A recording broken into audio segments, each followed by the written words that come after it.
Turn it up real quick. What? In the slap? Hey man, shout out to Carolina King, shout out to Bo P, shout out to my man C-Note. Y'all already know what it is. This that slap, let it ride in your chest. Two pad Tate locked in, yeah, we only bring the best. From the city to the night, let the good times roll. Bo P on the mix, feel it deep in your soul. Knocks feel lit, got the speakers on blast. On real life stories with a sound that lasts. 226 films, let the vision replay. Every time it drop, make you move that way. This that slap. It's that slap. Welcome to the slap. Welcome to the slap, man. Clap it up. Clap it up. Clap it up. Clap it up. Clap it up. Clap it up. Clap it up. Clap it up. Clap it up, man. Clap it up, man. Today,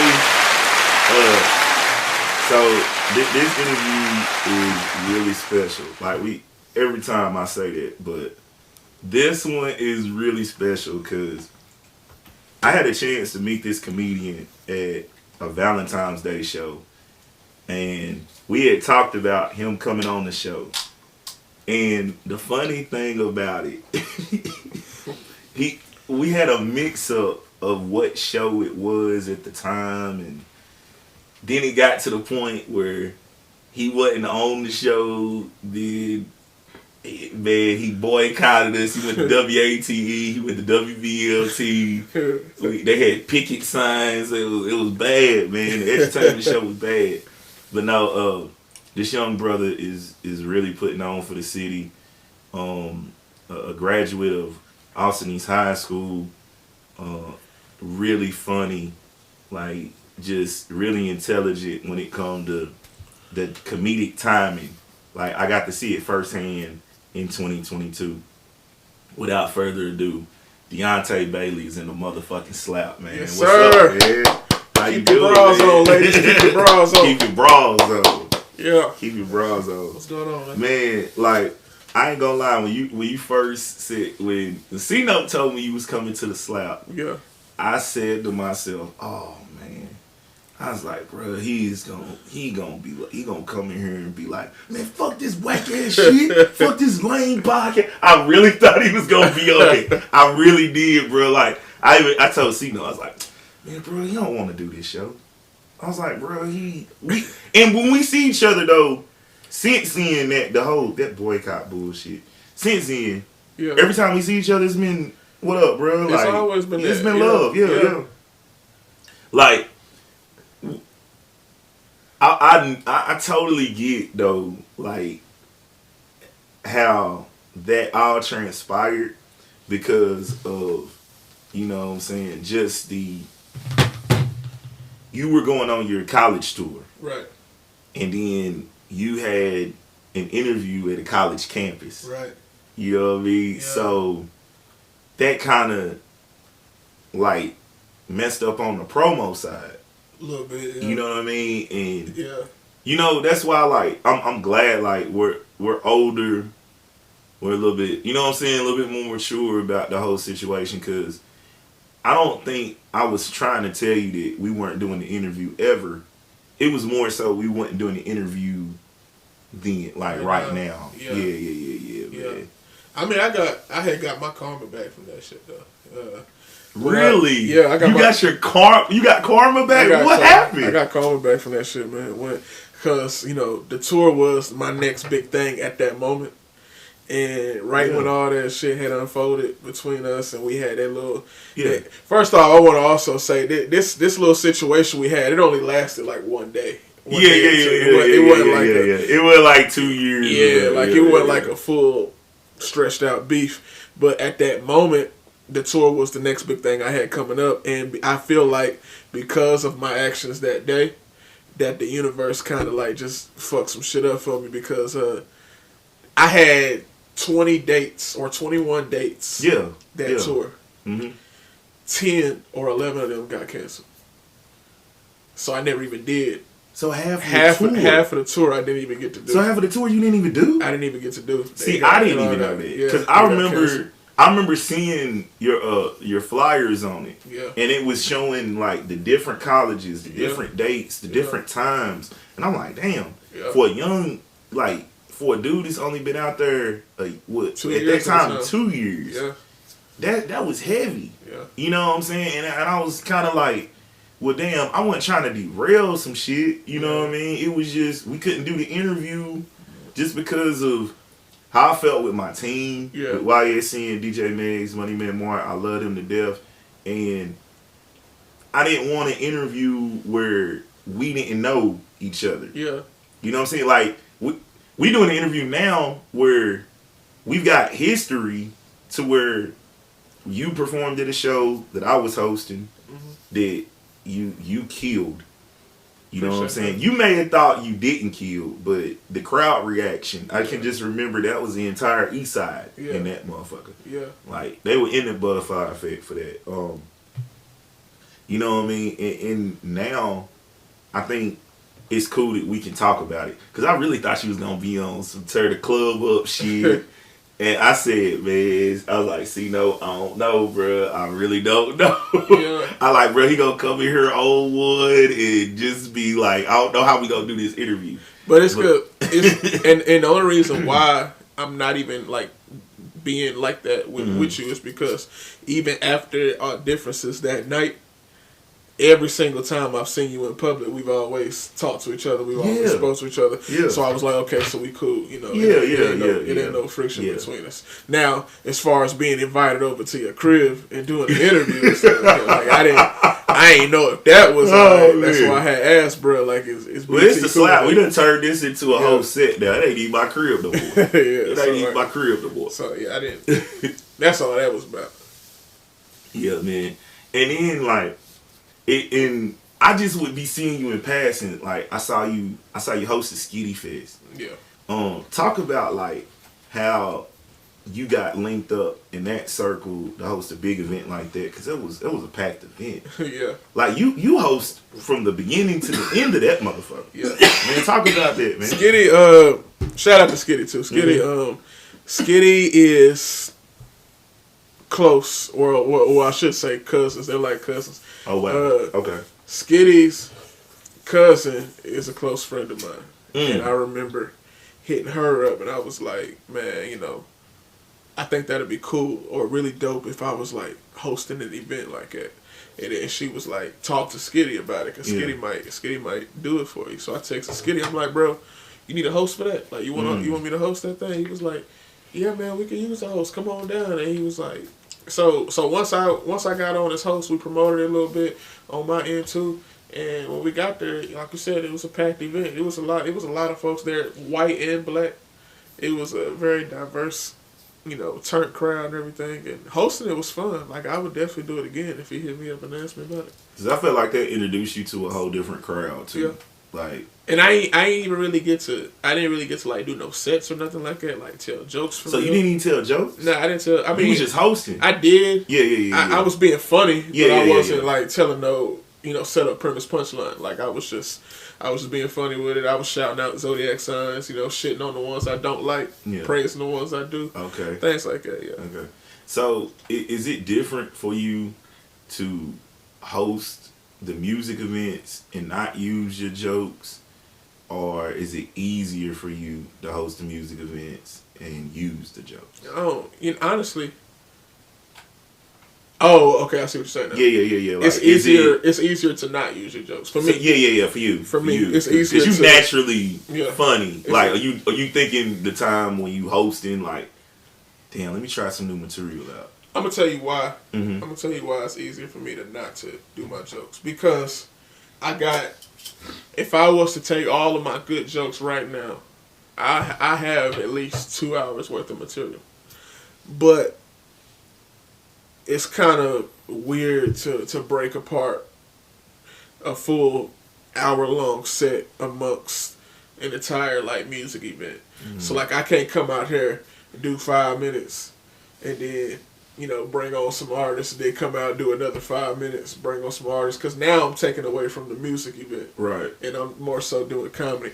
But also, too, with me, I feel like, man, once I done did my set, once I'm like, all right, that's my time, my name Deonte, this, that, and the third, I ain't trying to come back and do jokes again.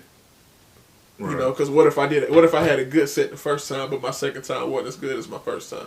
I ain't even trying to give nobody that opinion. So, you know, I'd rather just go out there and just be funny rather than just go out there telling my jokes. Got you. Because, like, that's one thing, like, whenever I'm hosting a comedy show, right, I already know people want to see me do my funny shit. Mm-hmm. You know what I mean? But most of the time, I'm not using any of my material. I'm just being naturally funny. Yeah. You know what I mean? So that's why I like just asking you know what I'm saying, as a comedian. Because, like, my first few times doing comedy was open mics. Mm-hmm. Like, that's all I was doing was open mics until, like, I started having to host the comedy shows. Yeah. You know what I mean? Like, different comedians would hit me up and be like, man, we need a host. Because they know I'm going to either be funny or, damn, if he do some of his material. But I never try to do any of my material. So that's why I was asking you, like, whenever you're hosting the events, like, how hard is it to not use your material?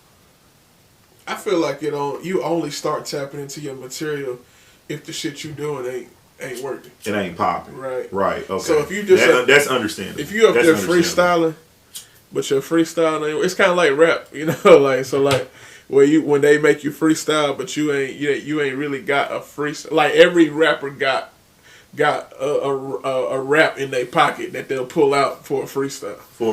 Right. And them niggas be saying it's a freestyle. Nigga done wrote that shit about 12 times. Bro. 12 times. Right. So, man, and that's just how it is. So, like, as a comedian, if you up there freestyling jokes, if shit don't start working, you go to what you know work. And then you start telling your jokes. So that's how that go. Let me ask you this. Now I know you went to Austin East High School, but you're originally from Ohio. Yeah. What part of Ohio? Cleveland. So you from the land. Yeah. Okay, so you from the land. Yeah. Now, at Austin East High School, which is known for like the roast sessions are inevitable. Roast sessions are inevitable. If you ever went to AE or you know anybody that went to AE. Were you like always a class clown, or were like you the most funniest out of your senior class, or you always was just funny? To be honest with you, I was more of a class clown when I was living in Cleveland. So you weren't a class clown and not... I was, but I wasn't... To the extent of what Cleveland was? Okay, so let me say this. In Cleveland, when I was living in Cleveland, first off, and that was in elementary school. Mm-hmm. So when I actually have a class clown award from elementary school. So you got a class clown award from elementary school. So that's what I was saying. Like, so it started when you were super young. Yeah. So when it started when you were super young, what comedian influenced you the most at that time? Chris Tucker. Well, I can see some Chris Tucker in your stand up. Chris Tucker definitely is the one because damn, that's a good comparison though. Chris Tucker, I could see Chris Tucker though. I could see Chris Tucker. But and this the crazy part, man. It was his. So I used to quote him in his Friday shit. So like everything he did in Friday, I used to quote in school. So you was quoting that in school, like as a young boy. And I was quoting all the rush hours. So it was Friday and then the rush hours. So what's your favorite Chris Tucker movie? Rush Hour 2.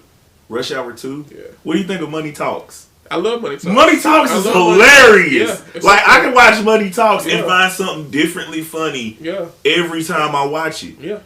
Like the Vic Damone Jr., the You Just Mad Because I Look Better Than You in Your Own Shit. That's a classic. Yeah. So that Money Talks is actually my favorite Chris Tucker movie. Yeah, I say.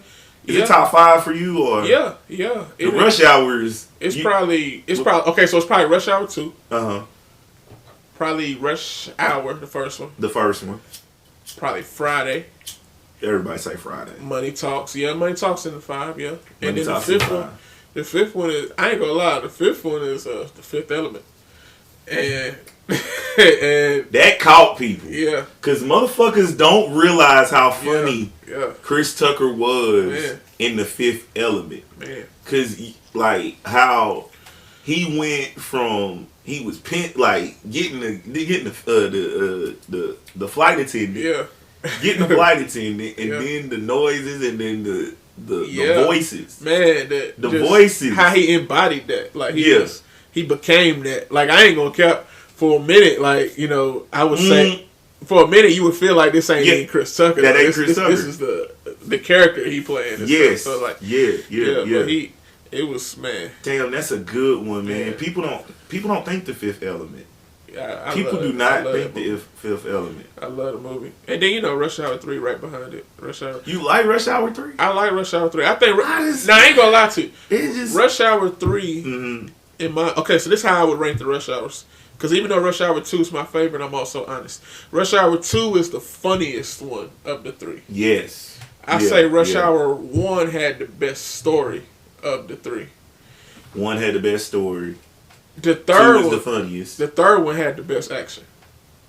It was the best. That was Best the most action. action packed Okay. out of all three of them. The third one was the most action packed, and it was funny too. It was that damn the scene in the damn martial arts class. They had an element of all of them. Man. Yeah. Man. Yeah. That third one kind of wrapped it all up. Yeah. It together. did. Yeah. Yeah. Yeah. It did. Yeah. It did. It kind of encompassed it. Rush Hour 2, I just like it because I felt like it was like joke after joke after joke after Yeah. joke. It was just it Yeah. just kept coming. They didn't Yeah. stop. That's what I love about that movie. Damn, I'm glad you said Chris Tucker though. Yeah. Like, cause as far as like stand-up comedians, it's always somebody that really inspired them. Yeah, You know what I mean? Like to tell jokes or even want to get on stage. yeah. Mine was Chappelle. Okay. You know what I'm saying? Early, but it was like Martin Lawrence and Dave Chappelle and Bernie Mac. Because a lot of times whenever I'm hosting, Yep. it's like I want to emphasize a little Mac in there, and Robin Harris. Definitely Robert Harris. Definitely, I feel like Robin Harris is the most underrated comedian. Yeah. Cause just like he could the whole skit with Baby Kids. Yeah.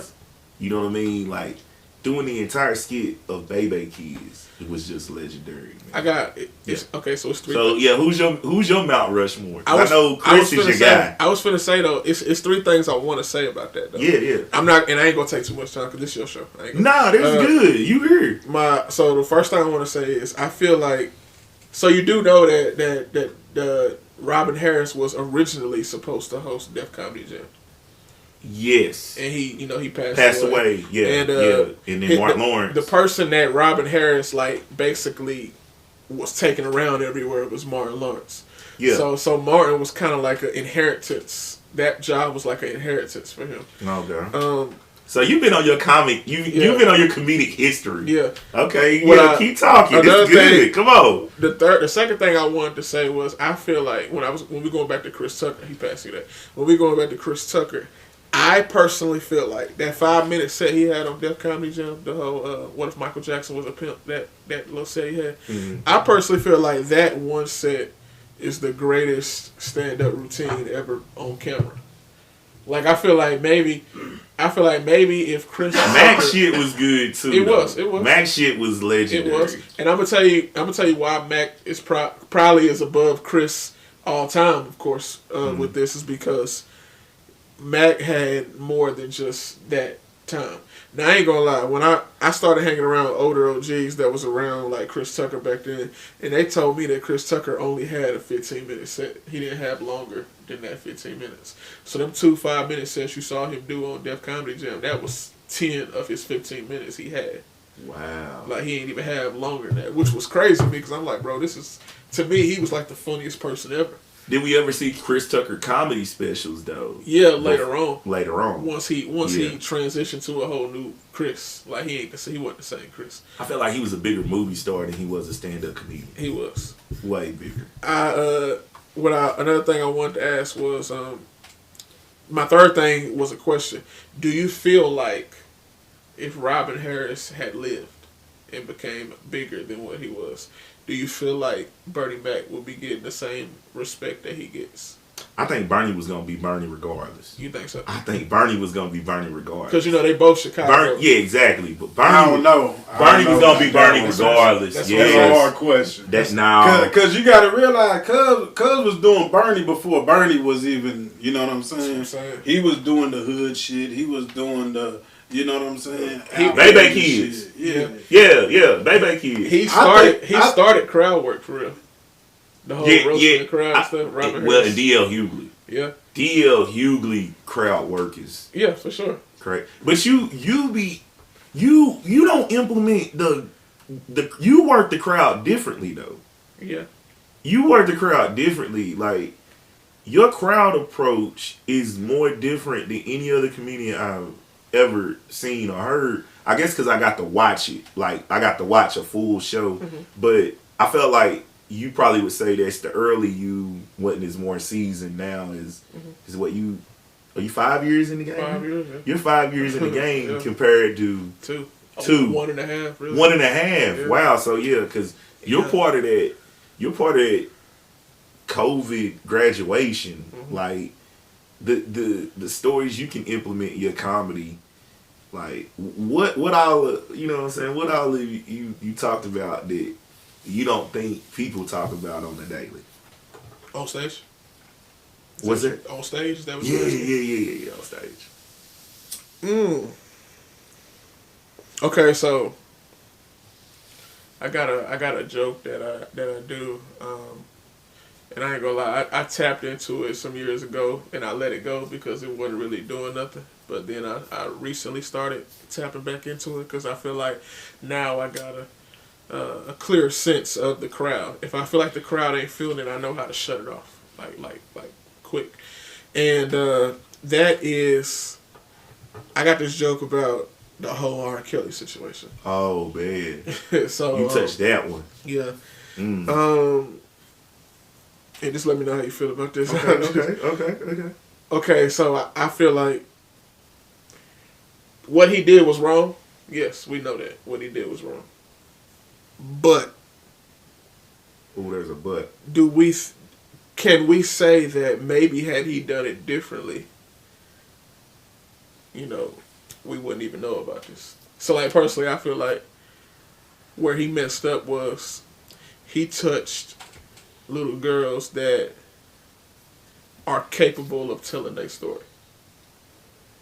What if he touched, you know, girls that are incapable of telling their story? Like deaf girls, blind girls, girls who can't necessarily speak. Because when you Like, say you know, that, like, you can tap into some of the music. yeah. What, like... Fat girls. I think when he say, I can't sleep, I I think- can't think, I can't eat, I like, think- touching into that. I think he should have touched fat girls. They would have been more appreciative Oh of my what he God. was So doing. so this is what you would say on stage? Yeah. Like, you would say this on stage?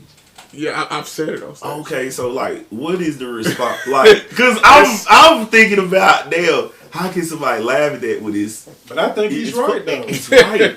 I think It's he's right. Yeah. Exactly. It's like, damn. Because you give a fat bitch 10 minutes, she shutting the fuck up. Right. Man. Ain't no more cases after Oh that. my God. Man, if he had all he had to do was touch some girls. Trying to get the slap canceled. I'm just saying, man. And I ain't saying that I would. I'm not saying I that know. he should have. That if you can help it, do not touch these little girls. Don't Please touch don't. none of them. If you can help please it. don't. But if you must, That's ridiculous. if you must, you at least want to touch some girls that I don't know that ain't got their parents around or something, or like it's something you can do. Like you can't, like he was just going for pretty girls. Like these girls are pretty. They could probably get any guy they want, bro. Right. So they attention ain't new to them. You gotta touch the girls that ain't fucking getting no attention. Nobody fucking looking at. They're not gonna say shit. What is the crowd response to when you get on stage and you say something like that? Like, what is? I really want to know. Like, what? Do you ever be like? Do you just be throwing some of them jokes out there to test? Yeah, that's what I do. So you've been so like, Yeah. what's the time you tested some shit and you saw the response was more than you thought was funny? Like, have you ever just threw some shit out there and be like, I want to see if this hit? And it worked. And it worked. And it worked. And it worked. Like, shit that you don't think is that funny when you going through your book of jokes, your routines, your transitions. Like, talk about that. Yeah. I had a joke one time. I was like, so I told a joke about how I had been broke for so long. And I was basically telling a joke about my experience at the bank for the first time in a long time. Because I had been broke for so long. I hadn't been to the bank in like forever. And but I honestly was just telling the audience what the lady said to me. I wasn't trying to be funny. Oh. The lady, when I walked in, the lady was like, dang, I ain't seen you in a minute. Oh. Like, she just like that's the first thing she said when I walked in. Like, I wasn't trying to be, I wasn't even trying to be funny though. Like, I'm telling my story. That's what I was doing. She was like, I walked in, she was like, dang, I ain't seen you in a minute. And then man. Oh, that's funny as hell. She asked me. Damn, that is funny. She asked me. She asked me how did I want, because I cashed my check. Yeah. And she was like, how do you want your bills back? And I was like, I hadn't been asked that question in so long, I forgot how to even answer that question, bro. I was like, how do they come? And she was like, excuse me? I was like, what you mean? Like, what do you mean? How? So that means you ain't been in the bank yet. She was like, 10s, 20s, 5s, 1s. What do you want? I said, hell, give me what you got. Oh, like, shit. She thought you were robbing the place. Like, oh, my God. I'm like, bro, just. See, no, she thought he was robbing the place. He said, hey, give me what you got. Then she want to get loud. It ain't nothing but $27. How you want to Oh, man. Nah. But that's just how it was. Man. Oh my God, see, that's funny. So like when you be just tested, so do you have like a fish bowl of shit and you just be throwing it? Yeah, you be throwing shit in there and then be like, okay, this set or. Oh, I see what you're saying. Yeah, like are you going through book? Are you going through for like an open mic or for a show? Yeah, so. What is different from an open mic and a show when you're going through your routine? Because I just want to get into the comedian's side. So all my jokes get grades. I grade my jokes based off of practice. So you have a full good week of practice. You got the game on Friday, game on Saturday, game on Sunday. However you looking at it. What's a practice week look like for you? Just open mic every night. Now in Knoxville, it ain't an open mic every night, but. It's if it's not open mic here, I'll ride to Chattanooga, or I'll ride to Johnson City, or I'll go down to Nashville or Memphis sometime, and I try my best to make sure I'm on stage all the time. Especially here lately. Now it was a little while where I wasn't getting on stage a lot, but here lately I've been trying to get on stage every night. Like I'm going to one when I leave here. So you practice the jokes, and at the end of the week, or really this is how I go for me. So I don't have a show every week, but I do have a show often. So when I have a show, my jokes that I practice, you got all the way up until show day to show me that you deserve to be on this show. That's how I feel about it. Okay. And I know I say show me when I'm the one telling the jokes, but I tell these jokes, I work them out, and when it comes show day, I look at all my ones. My ones are my number one jokes. Anything that I grade lower than an A, they to the side right now. You all my A's right here. These are all my jokes that work. How long do I got? Do I got 5 minutes? Do I got 10? Do I got 15? Okay. If I got 5 or 10 minutes, let's say I got 5 minutes, that's like what, three jokes? Which 3 jokes I feel like will go together to where it look like I'm telling a story or talking about a situation or just something like that. Do I got 15 minutes? If I got 15 minutes, that's about 10 jokes. 10 jokes, line them up, put them in order to where each one leads into the next one. Mm-hmm. Do I want to put a little callback in there? Do I want to bring a joke that relates to the first joke I told and stuff like that? So I'm very strategic about how I do it. Okay. But yeah, that's all. With an open mic, I'm just throwing shit out there. Okay. At a show, I'm only throwing you what I know you gonna like. Right. Yeah. Right. Yeah. I just wanted to ask that because that's something I always wonder with the new era of comedians. Because now you're in the era where the stand-up comedian is on the internet and it's the skit comedians. Mm-hmm. Like, talk about that. Do you ever do a lot of that online stuff that the online guys are doing and now they're having to do stand-up? I'm gonna have to. I ain't gonna lie, I don't want to. I don't want to be one of these skit comedians. Mm-hmm. Because I don't know. I just feel That's like just not your. it's not me.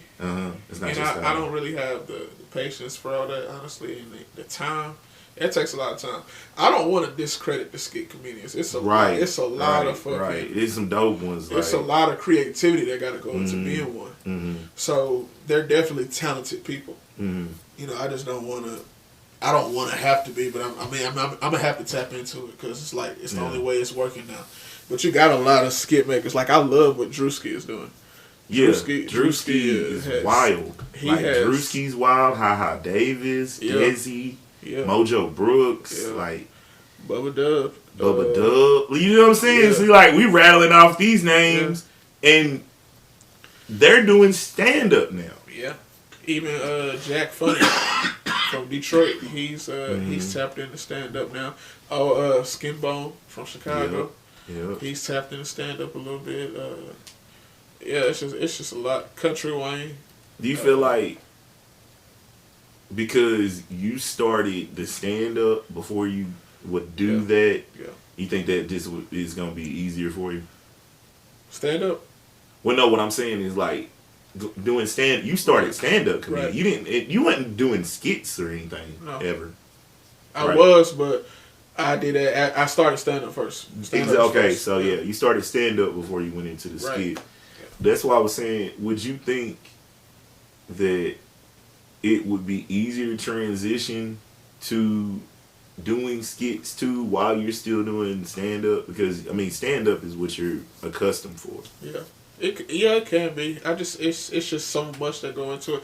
I'm gonna have to start because my main problem with it honestly is I have so much material that I want to put on stage that you don't want to put it in skits. I don't want to put it in. I don't want to put it in a visual form of skits. Somebody taking it, that rearranging too. the name, and then what if you know me? What if you get to know me off of a skit I do, and next thing you know, I can't even tell this joke no more because it ain't funny to you. It was funny when you saw it. It ain't funny when you hear it now. So like, it was funny when you saw it, right. But it ain't funny when you hear it. Right. Damn, that's deep. That's what I wanted. That's what I was. That's deep. That's what I'm trying to avoid, though. That's deep, Deonte. Damn, that was deep. Because I got so much material that I'm trying to put on stage. I'm trying to put in your ear. That was deep, though. Yeah. Because a lot of times, if I see it before I hear it, and then it's like I see what you're trying to tell me, right. And it doesn't have that same effect as when I heard it. Right. Damn. Yeah, that's deep right there. Yeah. That's what I'm saying. Like that's why I want to just be on stage. I don't really, and then I want to do movies and stuff too, but I don't. Like I got so many ideas. I want to put this on film. I don't want to put it on 30 seconds on Instagram or 2 minutes on Instagram. Have you ever given any thought about if you did a movie, what you wanted to be about? Like, is there like somebody you would want to work with, or would you want to do this whole movie thing just independent? So I'm glad you asked that. I am currently, and it's gonna sound crazy, but I'll explain it if you want me to. Yeah. I am currently writing 4 different movies. 4 different movies. Oh, so you got some work. Yeah. Yeah, you Like, said you I coming into have 2026 with the word. I have 4 different Microsoft Word tabs open, Okay. and each one is a different movie. Oh wow, so you writing it that way? Yeah, Yeah. Okay. because I have different ideas for the 4 different movies. Mm-hmm. One of the movies is I got 4 different genres I'm tapping in. So my first one is a hood comedy. Hood comedy. I could tell you the title. Well, I ain't. What's your favorite hood comedy? Friday? Friday. Yeah. All right. I was going to, but it's a hood comedy, Uh-huh. but it's going to give you the barbershop feel, like the movie Barbershop. The hood comedy barbershop feel. Right, Okay. because the movie I got in mind is called Laundromat. It's gonna take place at a laundromat. Oh, It's wow. about these 2 guys who try to go legit. Man, you better like, copyright that. Hey, look, y'all heard it first on the slap. If y'all ever trying to Yeah. take it, like Yeah. this was heard first. Keep going. It's gonna get it's a movie about it's a movie about 2 guys who try to go legit, get out the drug game, and they go legit by cleaning their money out through a business that they open up. It was an old laundromat that they turned into a new laundromat, built it up, made it all flashy and stuff. Got money coming in, but of course the drug game gonna follow them wherever they go. So they got to fight that off. That's what the hood movie is about. The hood comedy is about. Okay. You just gave a premise. Yeah. All right. Let's get a premise to the more of these. Second movie I got in mind, it's a buddy cop film. Mm-hmm. It's about a mall cop who self-esteem got in the way of him becoming a true detective and like being a police officer and stuff like that. But he witnesses a crime that takes place at the mall, and they bring in a private investigator, and he sees this as his opportunity to finally get over the hump. So he partners up with this private investigator. They find the people that get kidnapped. It's a comedy, but it's an action packed, and that's just a little premise of that. Okay. The third one is actually gonna be a Knoxville-based movie, I think. It's gonna give you that ATL feel, but like the movie ATL. Mm-hmm. But thinking about calling that thing 865 right now. That's what I'm thinking about. I don't know if that'll work, but that's the trial title. Basically, same kind of shit you saw in ATL, but just a Knoxville version more so. Like, we got the Velvet Room now. We got it's probably gonna take place during the fall, so like the fair be in town, and try to do like a rivalry football high school game or something. UT. So try to. You trying to encompass the city. And trying to just try to give you a clear look of what really go on in Knoxville on the east side. Yeah. My fourth one, which is I'm honestly, I think I'll be the most excited about, is it's going to be a horror movie, but it's gonna have a little comedy in it, just a little bit. Oh, it ain't gonna be shit. like Scary Movie or a haunted okay. house or nothing like that. It's just gonna be a horror movie, but every now and then it's gonna hit you with something that'll lighten the mood up a little bit. And I'm thinking that the horror movie need to take place in the projects. Oh God, a horror movie in the project. And it need to have something like Carrie, like like the scary girl Carrie, or like Freddy Krueger or something. But this person's character, I'm thinking her name gonna be Kiki. Oh like, man. Yeah. But she get possessed and she kill everybody. Oh God. Yeah, cause I already got like titles for the next ones, like Return of Kiki or something. Return of Kiki. Yeah, like man. so and I want shout out to my homegirl. I got a homegirl named Miss Kiki. I want Kiki to be written. My like, homie. I want Kiki to be written. The 2 K's and the 2 eyes be like upside down knives. You know what I mean?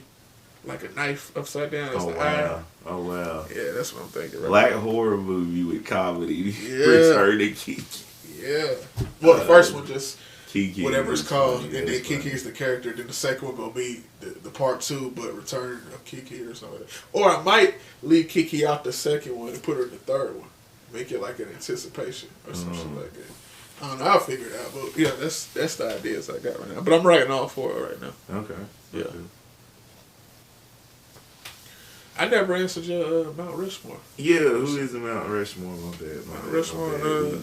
We had the Mount Rushmore and we got into an in-depth conversation. You said, Now, before I answer this question, yeah. Are you asking me my favorite four, or are you asking me who do I think is the greatest four? It can be a little bit of both. Like you can have who your favorite are, and then like the. So I can give you two different Mount Rushmore. Yeah, you can give me two. You can give me two.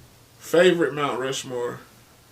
I got Eddie Murphy, Chris Tucker, Martin Lawrence, Kevin Hart.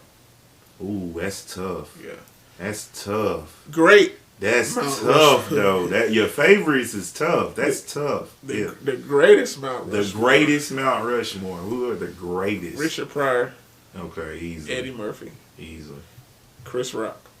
Ooh. And I know it's your favorite. I'm iffy on it, but I got Dave Chappelle in there, but he can be taken off. I feel like you just got to come with something. You got to come with some heat. It got to be like a Bernie Mac, yeah. Or you know, something like that. Chappelle and Mac are my guys, though.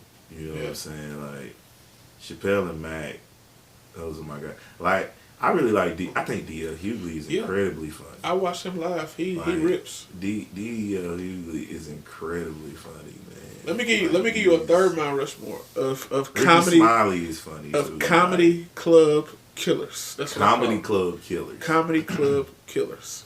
Let me see the comedy. Lavelle Crawford. Comedy Club Killer. Yes. I'm talking the whole building is fucking erupting. I got Bruce in there too. Yeah, I got Bruce is a like I remember Tuesday nights at the 559. You went down there? Man, back in the day. You was there? Young back in the day. Man, I wish young back in the day. I wish I'd have been there. Young back in the day. Like I snuck up in that thing. Yeah. But yeah, and I remember seeing Bruce many times. Like gosh, I done seen Bruce. I think I done seen Bruce. I probably have seen. He might have been. I saw him once. I mean, he might have been the one comedian I've seen the most live. Yeah, live. Like, and a lot of like the Comic View, like that era. That era of Bruce was. Like Bruce is one of them though. He's one of mine. I'm about to just give you because it ain't even on Mount Rushmore no more. I'm about to just give you a bowl full of comedy club killers. You got Lavelle Crawford, Bruce is up there. D.L. Hughley is definitely up there. I've seen him completely destroy. He's intelligently funny. T.K. Kirkland. A lot of people don't know about T.K. Kirkland. T.K.'s tough. One of the greater. T.K.'s tough. Killers. Earthquake is one of those. Fire comedy club killer. It's this comedian Lil Rel. Lil Rel Howard. Yes. Yeah. Like he don't get enough credit. Like no. He makes Get Out. Yeah. But he from Chicago though. The best comedians come from Atlanta and Chicago. Best comedians come from Atlanta and Chicago. Like Bruce is from Atlanta. Yeah. So like that's like Atlanta and Chicago, they got the best comedians. Black comedians, but I'll say that the best black comedians come from Chicago. Like, okay, I'll say this: the funniest. What about DC though? DC represent though. They got like five good ones. 5 good ones. Yeah, and that's Martin, Chappelle, Will E. You know Will E. RoboCop. He used to go by RoboCop. What about Red Grant? Yeah. I don't think he above Martin. But I mean, no, I don't think they. No, I think Red is funny. And Donnell Rawlings. Donnell Rawlings is from DC. Yeah, he from that area. So, Red Grant could be up there. Cause Red Grant's funny. Yeah, Red Grant could be up there. Cat Williams was a great comedy club killer. I used to hear a lot about Martin Lawrence back in the day too, in the '90s in the comedy clubs. But one name I definitely want to mention outside of like K-Dub and Ronnie Jordan, because they some fire comedians too.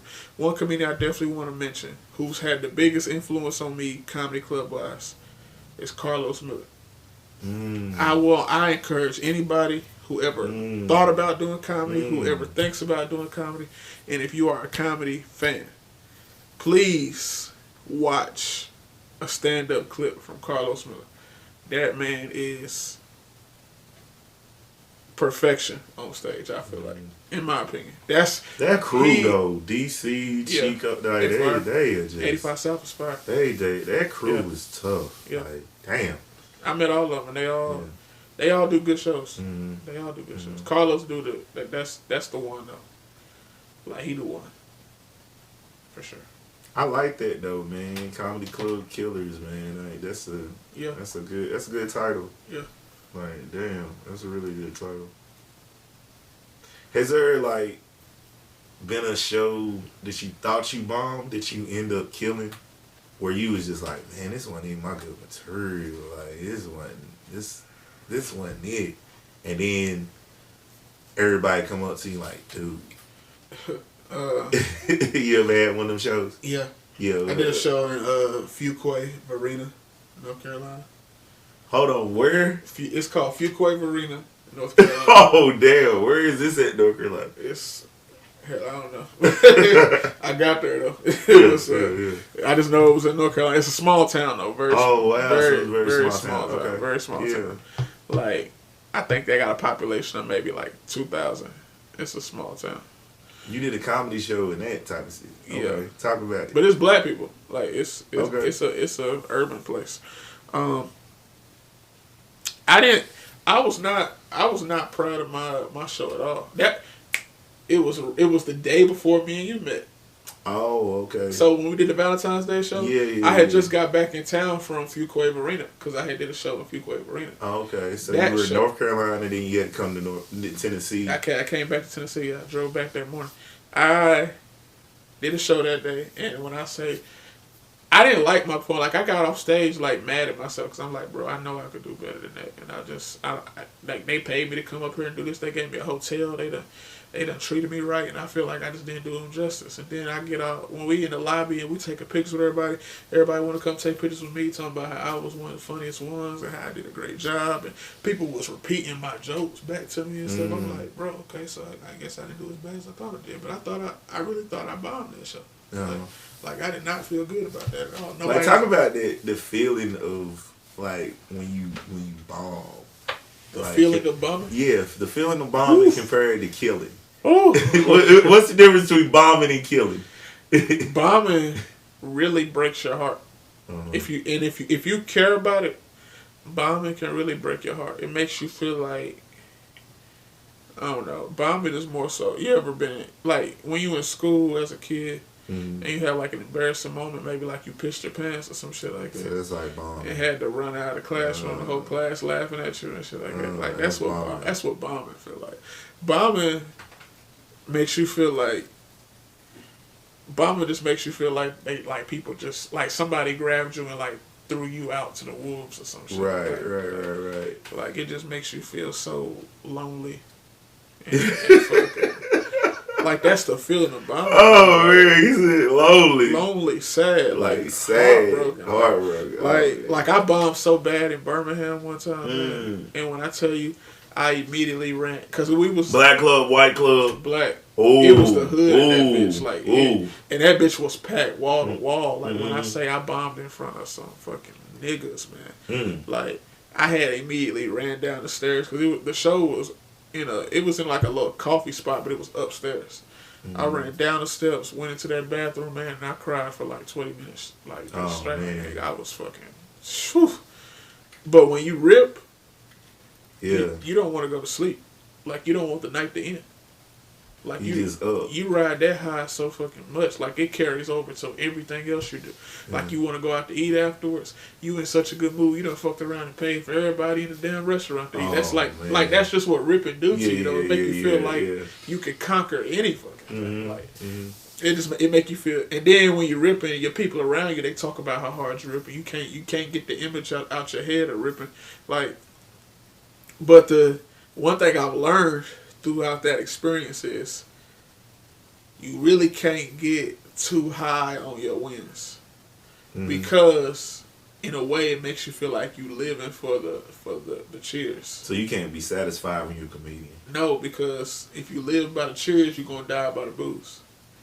If you live, whoa, if you live by the cheers, you're gonna die by the booze. Yeah. Oh man, that's a quote. Yeah. That's a quote. That should have had you. That's a quote. Especially if that shit happened like back to back. Like if you, and it usually go that way. It usually go that way. Because another situation I went to Cleveland, my hometown. Mm-hmm. It was on a Friday. I opened up for Moke Williams and JJ from Just Jordan. Okay. So I do the first show. The first show I fucking rip. Mm-hmm. Like good ass feeling. Like we eating good in the green room and stuff. Everybody, talking about how good the show was. But we had to lock in because we got another show to do. It's a 2-show night. Second show I fucking bombed. Like to the point where they started booing me a little bit. Mm. They started booing me. And then I'm gonna tell you another thing that fucked me up. JJ was the host of the show. Mm. He introduced me as I'm from Cleveland. But I ain't lived in Cleveland since 2013. So that was, and then now it's 2023. It's been 10 years I've lived in Knoxville.